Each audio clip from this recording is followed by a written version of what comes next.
motivo de honra e de glória estarmos na presença do Senhor, adorando Ele, glorificando Ele. Eu queria pedir para os irmãos em abrir em Lucas, capítulo 15, versículo 11. Aleluias. Glória a Deus.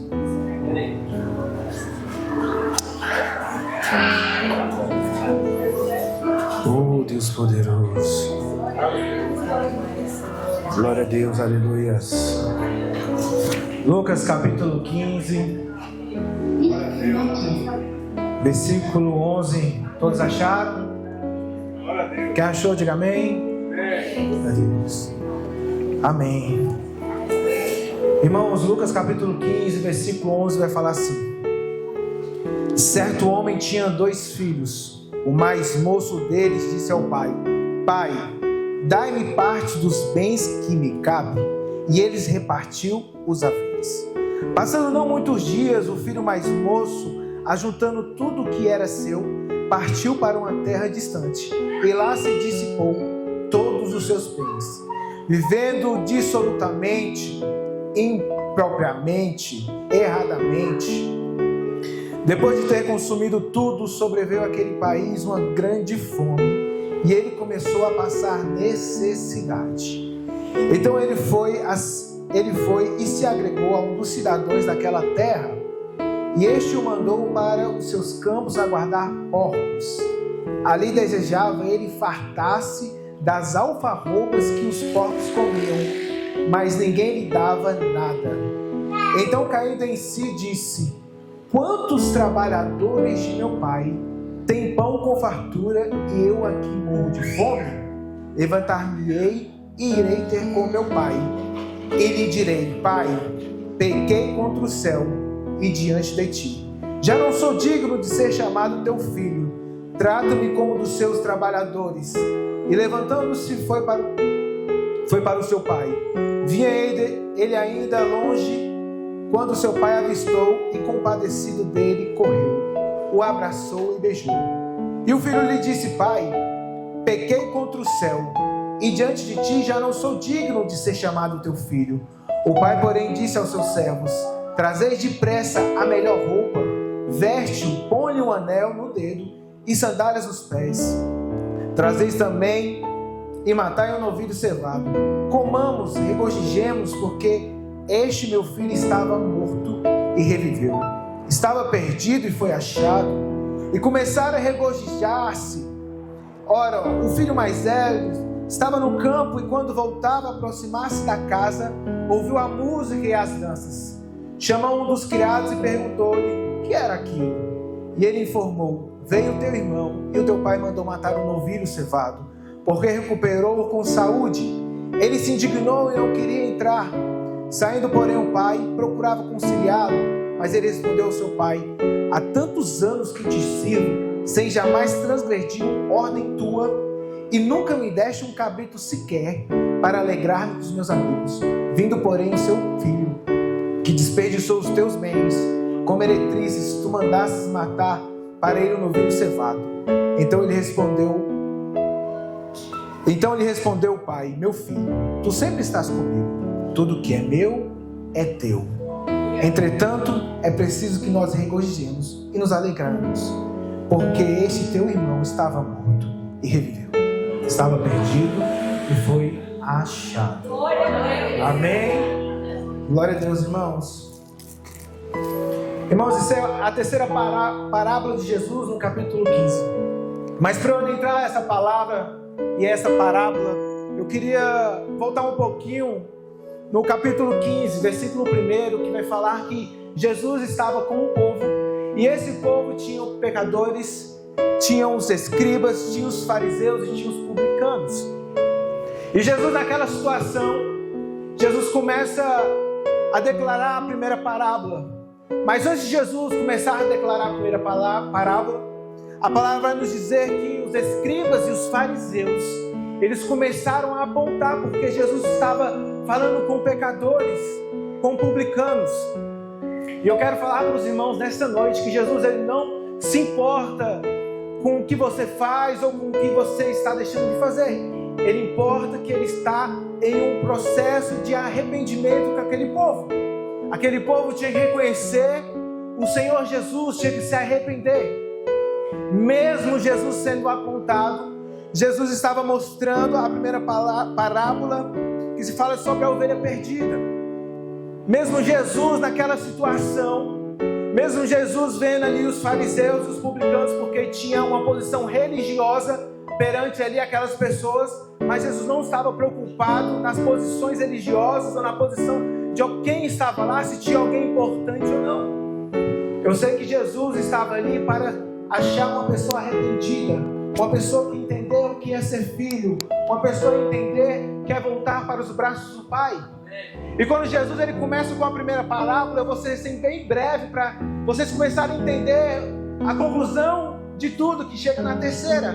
Jesus fala de ovelhas e Jesus ele começa a comparar, meu pastor, ovelhas com ser humano. Jesus fala assim, olha irmãos, tem um pastor de ovelhas que ele tinha 100 ovelhas e naquele momento ele percebe que uma se perde. E aí o pastor ele pega aquelas 99, deixa em um lugar seguro e vai atrás daquela que está perdida.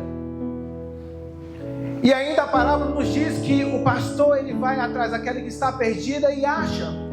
Eu quero dizer para os irmãos que quando o pastor vai achar aquela ovelha perdida, não é da forma que aquela ovelha está naquele momento.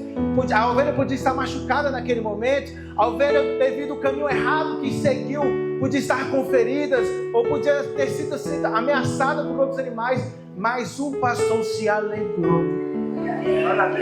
O pastor, quando viu a sua ovelha perdida, ele foi até a sua ovelha, botou em seus ombros e regozijou o pastor. Ele se alegrou porque achou aquela ovelha perdida.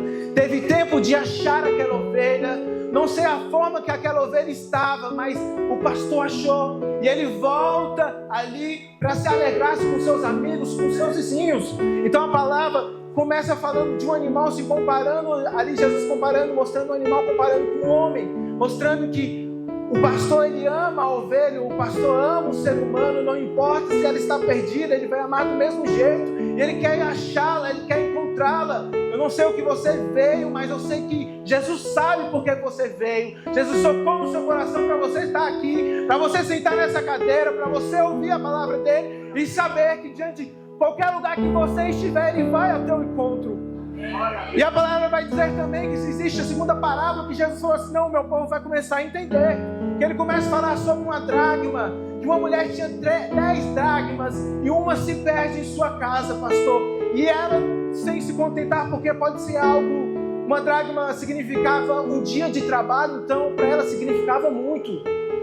Então ela começa a varrer a sua casa, a procurar a dracma perdida, e a palavra vai dizer que ela achou aquela dracma. A felicidade foi tão grande que ela também chama suas amigas e suas vizinhas para viver aquela felicidade, porque é algo sentimental que tinha naquela dracma. Podia ser um presente, podia ser algo muito importante, mas para ela não era as 9, faltava mais uma. E para o Senhor, você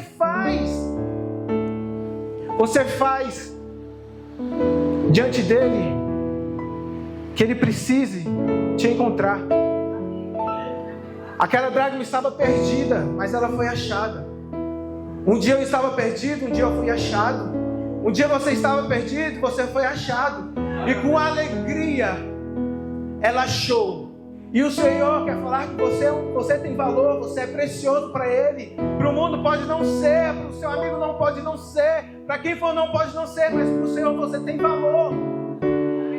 Então, se você é perdido, foi perdido uma dracma, ele vai até o ponto, ele para tudo, ele vai varrer, ele vai procurar aquilo, porque falta completar as 10. E o Senhor estava ali diante de pessoas religiosas, apontando as pessoas que Jesus estava andando, que eram pecadores e publicanos, pastor. Em vez dos próprios religiosos falar assim, não, Jesus está falando da palavra, da parábola, para que aquele povo venha se arrepender. Não, eles começaram a apontar. O próprio povo de Deus começou a apontar os pecadores, porque os pecadores das suas 10 estavam sujos. E Jesus, irmãos, ele não está se importando da forma que você chegou. Jesus, ele não se importa da forma que você entrou.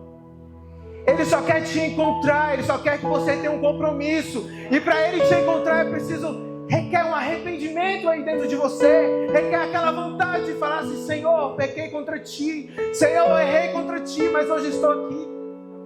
Sendo um pecador, sendo falho, mas hoje estou aqui. E agora eu quero entrar na terceira parábola, meu pastor, onde eu creio que Jesus falou assim: agora eles vão entender. Porque comparei o homem com o animal e mostrei para ele que o pastor tem um amor pelas suas ovelhas. Eu tenho amor pelas minhas ovelhas. Comparei ele com a dracma, explicando o valor que a pessoa tem. O valor que você tem perante o Senhor. Ele não esqueceu de você em nenhum momento. O seu valor é tão importante que Ele deu um único filho dele na cruz por você. Você entende esse valor que você tem? Mesmo achando, você olhando de uma forma para você mesmo, você fala: não sou digno. E Jesus fala: você é digno. Eu não posso, Senhor. Eu falo: você pode. Eu não posso mais viver um evangelho porque eu pequei, eu errei, eu estou sujo. Mas Jesus: não, você pode. Eu coloquei o meu filho para isso. Eu não fiz troca, eu fiz por amor. E a palavra vai dizer agora, pastor, que na terceira parábola é a que me mais faz eu impactar na presença do Senhor, é o que me ensina todos os dias, irmãos. Que a palavra vai dizer que o homem, pastor, tinha 2 filhos. E bem no começo já da palavra fala assim: o mais moço. Fala para o seu irmão do lado: o mais moço. Eu quero que você entenda, pastor, o mais moço, aquele que ainda não tem capacidade de fazer algo, aquele que não tem capacidade de andar com as próprias pernas, aquele ainda que está sendo ensinado na casa do Pai, aquele ainda que precisa saber muitas coisas para começar a conduzir a sua própria vida. E a palavra vai dizer que o mais moço chega ao pai, fala assim: Pai, eu preciso dos meus bens, da minha herança. E o pai, em comum acordo, fala assim: então tá bom, meu filho. E a parábola nos diz que o pai, ele pega a herança do filho e adianta para ele, entrega para o filho. E dizendo uma parábola, diz que o filho em poucos dias ele junta tudo o que tem e ele sai da casa do pai. Sabe o que chama mais a minha atenção, pastor? Porque o mais moço não tinha nem noção do que era herança. O mais moço não estava preparado para receber a herança, porque o mais moço ainda estava sendo ensinado na casa do pai. O problema é que o mais moço, no meu ponto de vista, ele começou a olhar para fora e pensando que fora podia ser melhor que dentro da casa do pai. O mais moço, ele estava numa perspectiva que as suas emoções estavam gritando por dentro e falando: saia, porque você vai viver algo extraordinário. E as emoções falam que o mais moço pega tudo que tem e começa a sair para um local distante, para uma cidade distante. Por que distante? Porque as emoções gritam tão alto que falam assim: saia da sua parentela, saia do seu pai, vai viver algo novo. Mas ele não tem capacidade nem de saber que é qual herança, pastor. Ele não tem uma capacidade ainda porque ele era o mais moço, ele estava sendo treinado. Mas tem hora que as emoções gritam tão alto que o espírito fica lá embaixo e a emoção fica lá em cima. E muitas vezes somos nós. Tem hora que nossa emoção fala tão alto que nós esquecemos de viver o nosso verdadeiro propósito que Jesus nos deu. Tem hora que nossa emoção grita e fala assim: eu vou sair, eu vou viver. Mas aquele menino mais moço não sabia das consequências que iriam trazer a ele. Por isso que todo cristão, todo homem de Deus, mulher de Deus, tem que entender que nós temos que saber conduzir as nossas emoções em todos os momentos. Eu fico imaginando aquele menino olhando para o mundo, e hoje a nossa juventude está olhando para o mundo, está querendo viver uma emoção, está pensando que a casa do pai não é melhor, está pensando que o mundo é melhor porque vive olhando no Instagram, pastor, uma vida de outro influencer, mostrando algo, e no momento que aquele influencer desliga aquele celular, ele vive totalmente diferente, ou ele vive uma depressão, mas ele está passando um recado para as outras pessoas, como se fosse tudo lindo, mas não é. Sem Jesus não dá, sem Jesus não vai. Aleluia! Não tem como viver sem Jesus. E diante daquela herança, aquele menino, o ego, a emoção falou mais alto: eu posso, eu tenho, então eu vou. Mesmo sabendo, o pai com a amargura, com dor, Mas o Pai não prende, o Pai não te amarra, o Pai não te proíbe.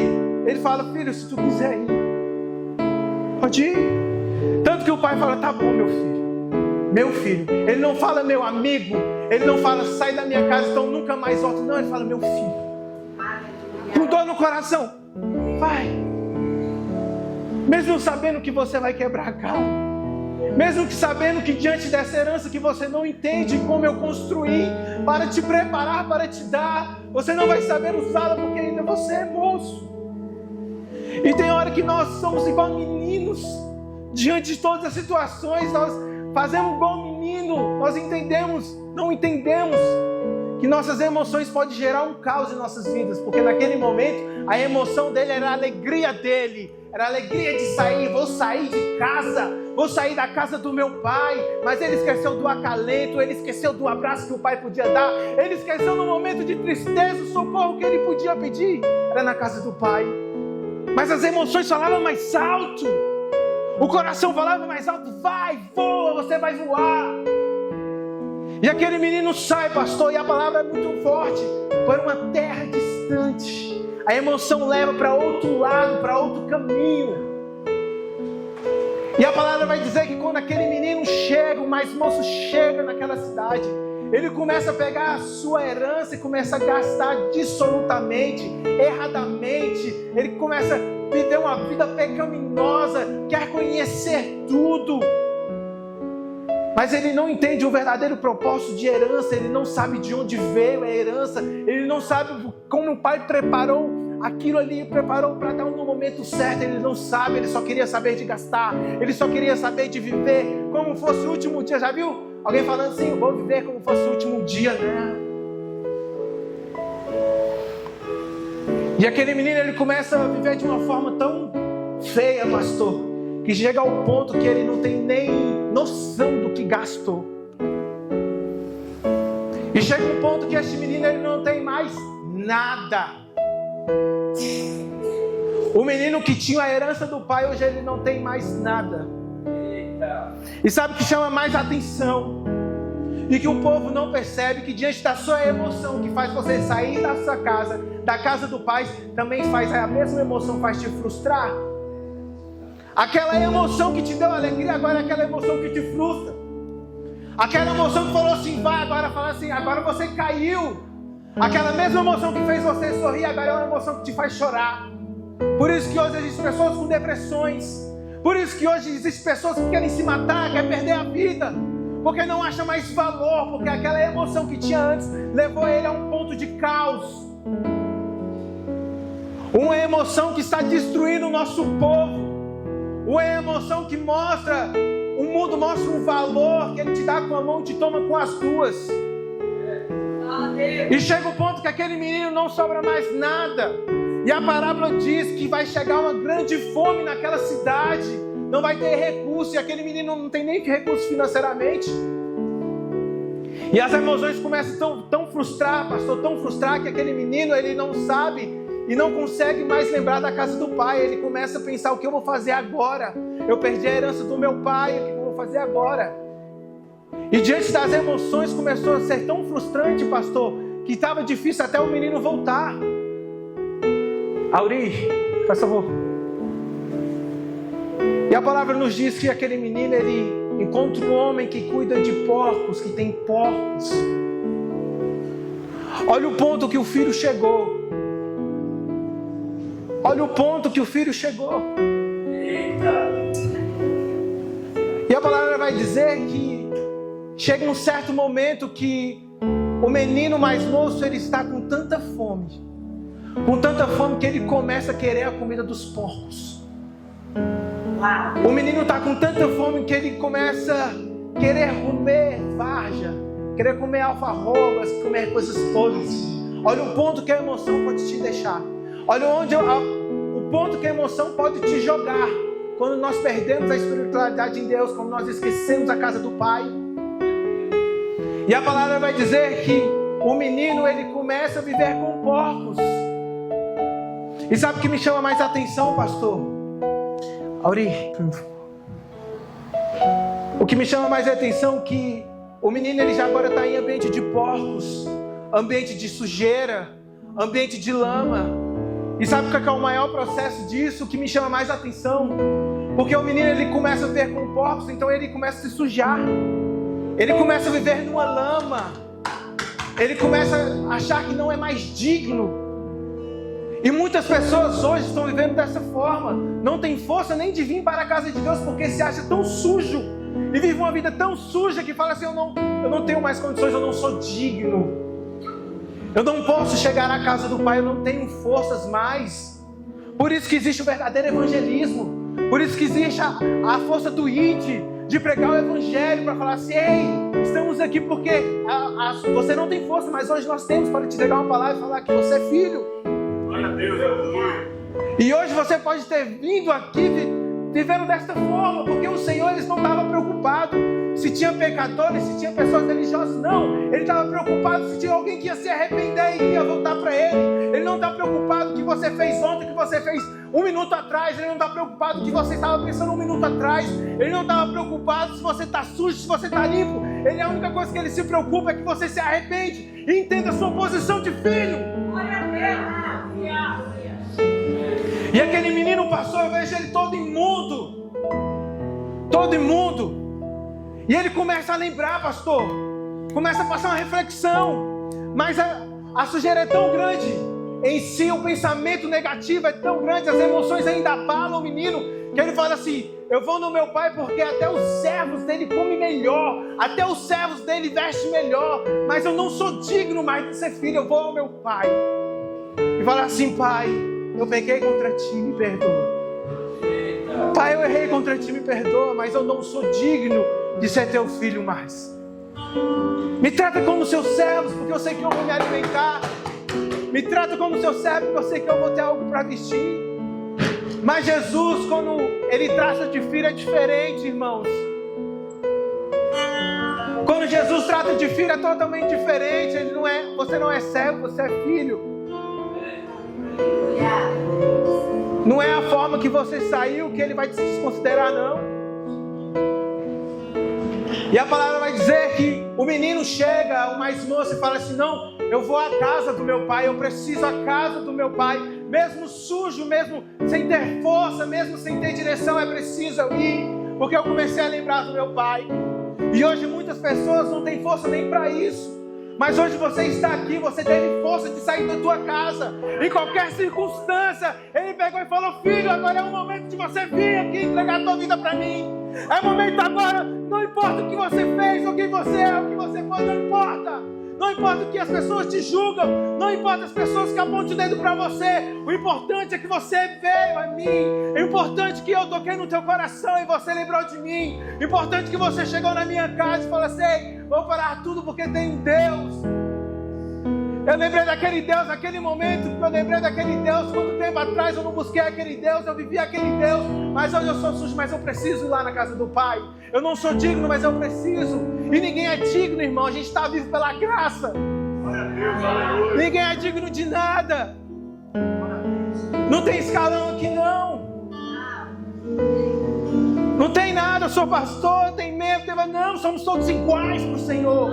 Quando ele estava pregando para uma população, gente rica, gente pobre, gente pecadora. Ele não estava preocupado pela classe social das pessoas, ele não estava preocupado. Ele estava preocupado com o coração da pessoa, para ela não se perder. Ele estava preocupado de uma ovelha perdida, de uma dracma perdida. Ele estava preocupado dos filhos perdidos dele.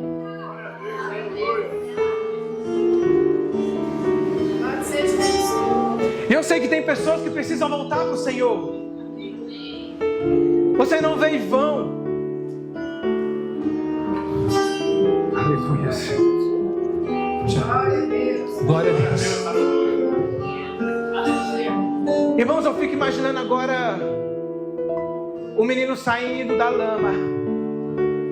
Pastor Cauri. O menino, naquele momento, ele saindo da lama e indo para a casa do seu pai. Irmãos, feche teus olhos nessa noite. Imagina agora, neste momento, Jesus olhando para você. O que você tem para entregar para Ele hoje? Se você fosse aquele menino mais moço, o que você teria para entregar para Ele hoje? Ele olhando para você porque aquele menino lembrou de Jesus. Aquele menino lembrou do Pai. Aquele menino começou a lembrar do abraço do Pai. Aquele menino começou a lembrar que onde ele poderia pedir socorro era somente no Pai. Aquele menino, ele entendeu a verdadeira herança, que não era valor, mas sim o Pai. Oh Deus! E se eu perder tudo que tenho, em troca do amor eu falharia. Oh Senhor Jesus! Pois o amor não se compra, nem se merece. O amor se ama, o recebe. Eu quero conhecer Jesus. O menino tá voltando, o menino tá voltando. Jesus, eu quero conhecer Jesus. Eu quero conhecer Jesus. Meu amado é o mais belo em milhares e milhares. Deixa essa cara, Senhor. O mais belo em milhares e milhares. Aleluias. O menino está voltando, irmãos. O menino cheio de falhas está voltando, irmãos. O menino cheio de erros está voltando para o Senhor, irmãos. Você tem a oportunidade de voltar agora. Você tem a oportunidade de viver um novo agora. Você tem a oportunidade de viver algo extraordinário no Senhor agora. Só basta você vir na frente. Só basta você entregar a tua vida para o Senhor. O menino saiu da lama e ele voltou. Oh!